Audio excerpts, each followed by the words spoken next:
Hi everyone, hope you are doing well from wherever you're watching this channel, depending on your time zone. Now, Raila Odinga came out with his 8 points of ultimatum. And of course, among them, it was clear that he will not recognize William Ruto as the president. And of course, he has asked all of his supporters not to recognize William Ruto as the president. Then he published the IBC result. He told Kenyans not to recognize those results. And he also refused to recognize William Ruto's government. Anyone Ruto has appointed into the government, among other things. So after this, William Ruto was somewhere in Kiambu County, attending a burial service of a sister to Moses Kuria. And after Ruto listening to Raila Odinga, he decided to respond to Raila Odinga. And if you watch the body language of the president, the kind of response, it tells you that William Ruto definitely is a man who is panicked of things that he's not aware. Because now we have someone here who's telling Kenyans not to recognize him as the president, who's telling Kenyans not to recognize his government, who's talking about issue to do with the taxes, among other things. So it tells you this is a man who is in panic. And in his response, it is surprising. It looks sarcastic, but then at the end of the day, you learn that William Ruto just felt bad. He was not happy to hear that Raila Odinga is not asking anything from his government. And this is the response from William Samuel Ruto. Don't tell us that you don't want a handshake. We see you and we know what you want. You will not get anything from me. He continued. The protest they are holding will not benefit Kenyans. They are doing it to serve their family and their business. This is William Samuel Ruto. Now, when Ruto talk about that Raila Odinga is pretending that he don't want handshake, but at the end of the day, he's looking for the handshake. It tells you that William Samuel Ruto was expecting Raila Odinga to seemingly come with some ultimatum which will suggest that he's looking for a space in his government. For example, if Raila Odinga will talk about your cabinet does not reflect the face of Kenya. So it means he will need to reconstitute the cabinet and bring other people into the body. For those who remember, after the handshake, there were other people that Raila Odinga suggested in that government going forward. But instead, Raila was very clear that he don't want anything in William Ruto's government. He don't want handshake. So this made William Samuel Ruto to get angry, and that's why he said that we know what you want. Actually, what Ruto is trying to do here is to play a reverse psychology on Kenyans, to look like he don't want the handshake. But indeed, he was praying God that it is better Raila Odinga come with some issues which can suggest something we can settle on a handshake. But when someone tells you go home, what handshake are you looking for? Now, Ruto is talking about protest. Let us come to the protest. One question I can ask Kenyans, even those in Kenya Kwanza, was Raila Odinga holding protest yesterday? The convoy came from the JKIA all the way to Kamkunji grounds. Was that a protest? People just went to receive Raila Odinga, then escort him to the Kamkunji ground, and then sit down, listen to their leader. And the leader gave a political direction going forward. I never saw anything to do with the protest. When William Ruto goes to Trans Nzoia, the last place he was, after church service, he was on top of his vehicle addressing people. Is he telling us that that one was a demonstration?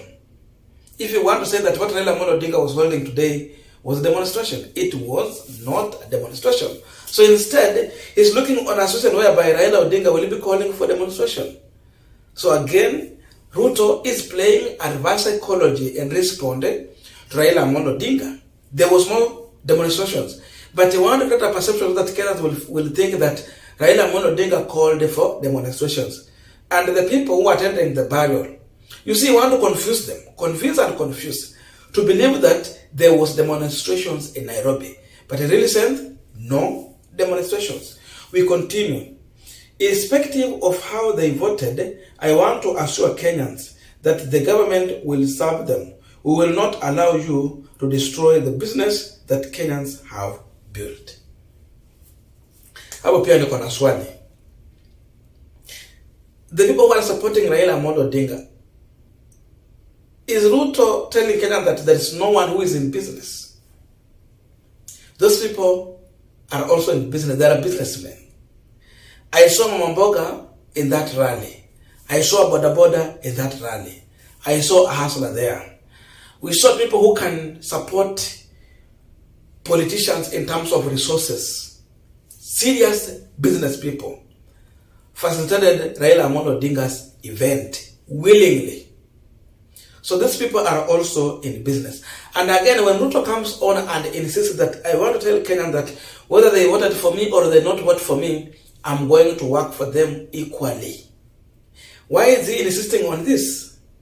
It means there is something that Ruto is learning, that Kenyans believe that he's not a president of the all.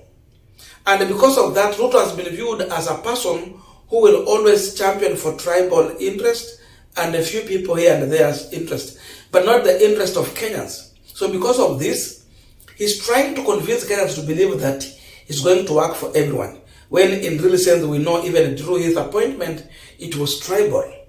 It does not reflect the face of Kenya. But then Kenyans are taxpayers across the country. He expects to collect taxes from all of these people and then use it to run the government. So the question is, who is sitting on that meeting to decide on our taxes that we have collected from our place? Umekuja Western, umekusanya usuru. Nani anakaa kwa hiyo mkutano ku oversight hiyo pesa itafanya kazi namna gani? Kwa nini akuwe ni mtu wa Central lakini sio mtu wa Western? Umetoa ushuru Nyanza. Kwa nini mtu wa Central na Rift Valley akae chini ku decide on that taxes but not a person from Nyanza where the taxes has come from? Serious questions. So because of this kind of things Ruto has installed in his government, he come out to continue to appeal to Kenyans to believe that he is going to work for them. So what Ruto is telling Kenyans that he is a tribal leader who's trying to appeal to all Kenyans that he is going to work without favoring any area. Another one. Chebukati and IEBC opened the server a long time ago. Form 34A, B, and C from all the polling stations are on the portal. What other server do they want to open? Another joke. We were well aware that the information that Chebukati was uploading on the IEBC portal, where everyone could reach out and do their calculation, it was result, first of all, they received from the polling station through the constituencies, but then before they upload, they can change those results. They can alter the result. So that means that whatever they are uploading there, it was not the final result. It was something that they have received. Think if they can change anything on that or upload a different file from what they have received from the polling station. So that is not the server. That is just a portal. But server is where you have everything. Whereby even if you try to delete, you cannot. We will see, they can follow and see how you have deleted. So Ruto is trying to mislead the Kenyans to believe that that IBC portal was server. No, it is not. Now, the panic continues. So after Ruto's responding to Raila Odinga, he decided now to fly out of the country, and now Ruto is going to visit Senegal and France. So at night, he fled. He's no longer here in Kenya. So he's taking a break to go and deal with other issues, and then he will be back after re-strategizing. So, this is a press statement released by Hussein Mohammed, the State House spokesperson. Press release for immediate release. You see, it was just on a quick notice, and it's just an emergency. Infrastructure and Food Summit on President Ruto's agenda in France and Senegal. President William Ruto will depart the country tonight, Monday, January 2023, for a 3-day official visit to France and Senegal. In Paris, the president will hold talks with his French counterpart, President Emmanuel Macron, on the stature of the development projects agreed upon by the two countries. Region peace and security will also feature in discussion. President Ruto will then travel to Dakar, Senegal, where he will be a keynote speaker on the Dakar